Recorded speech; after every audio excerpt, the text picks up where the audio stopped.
Have you ever tried to learn a new language? It is certainly a difficult task, but you were still able to memorize a few words. Then you meet someone to use it with. Smiling, you say, "What is your name?" "My name is." "How are you?" And then the inevitable awkwardness follows. Hi guys, Random here. Languages are hard, not because we need to memorize so many words, but because we need to change our sentence structure. And having to remember that, as well as the words, it is daunting. But does it affect the way we think? Let's see. Take this sentence. Went to my neighbor's house for something to eat yesterday. A very simple, understandable sentence in English. But just think about that. What does it really tell you? It did not say the subject's gender or the gender of the neighbor, what direction the speaker was traveling in, or the nature of the relationship that they have, whether or not the food was just a cookie or a 5-course meal. In other languages, some of that information will be provided in that exact same sentence. For example, Gugru Imet, found in Queensland, Australia, is a directional language, meaning that they use the cardinal points when they speak. As English speakers, we orientate ourselves in relation to the world. For Gugru Imet speakers, their orientation is based on the land. We will say there's a spot on your leg, but for them they will say there's a spot on your northwest leg. Or move to your right, they will say move west. Okay, so what? A few word changes. That's not a big deal. Is it really? Do this with me for about 10 seconds. Close your eyes. Really, close them. Now, point southwest. Open your eyes. Remember the direction that you were pointing and check to see if it was correct. The majority of us were wrong, but ask a Gugru Imet speaker to do the exact same thing and they will certainly be correct. Let's add to this. Kuuk-Thaayorre speakers who are also from Queensland, Australia, also use cardinal direction when they speak. But it also affects the way they interpret time. Researchers took Kuuk-Thaayorre speakers and asked them to place a series of cards in order. There were sequential photographs of a man aging, of a crocodile growing, and a person eating a banana.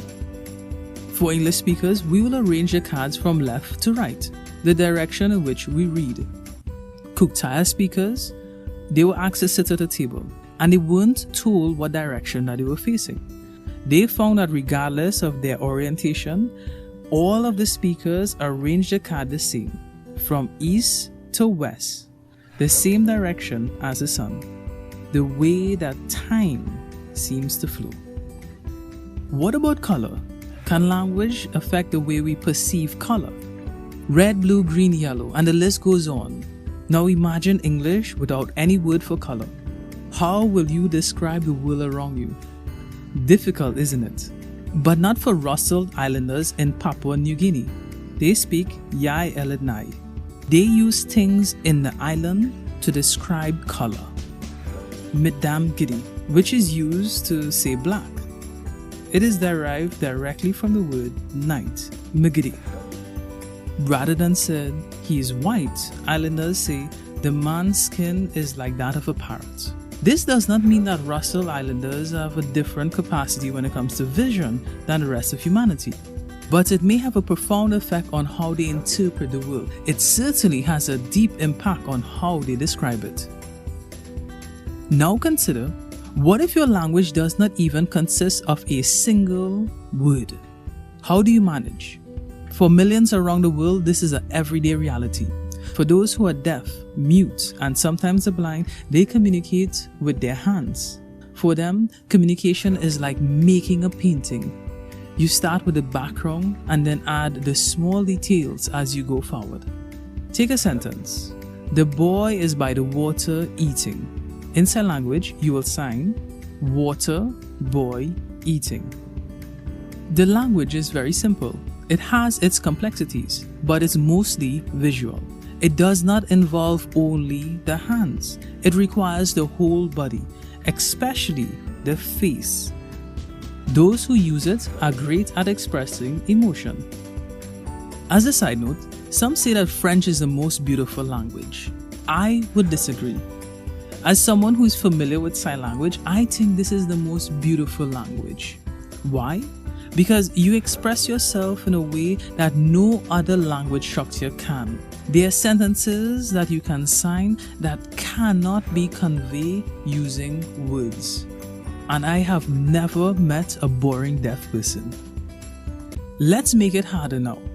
Imagine English without words for numbers, colors, perfect form, or terms for basic quantity such as few or some. For the Paha people, an indigenous tribe living in the Amazon, this is how it is. They may not be the best when it comes to communication, with all its complexities and intricacies. But what they do have is a strong sense of community and culture, and can even put them among the happiest people on earth. It seems like when you keep things simple, people feel happy. Does language have an effect on us? Linguist Roman Jacobson said, "Language differ essentially in what they must convey, and not in what they may convey." In other words, the primary way language influences our mind is through what it focuses us to think about. But it does not prevent us from thinking about other things. These differences are important for us to understand. Why? Because it can unite us as a species. Nelson Mandela said it best. If you talk to a man in the language he understands, it goes to his head. But if you talk to a man in his own language, it goes to his heart. Thanks for watching.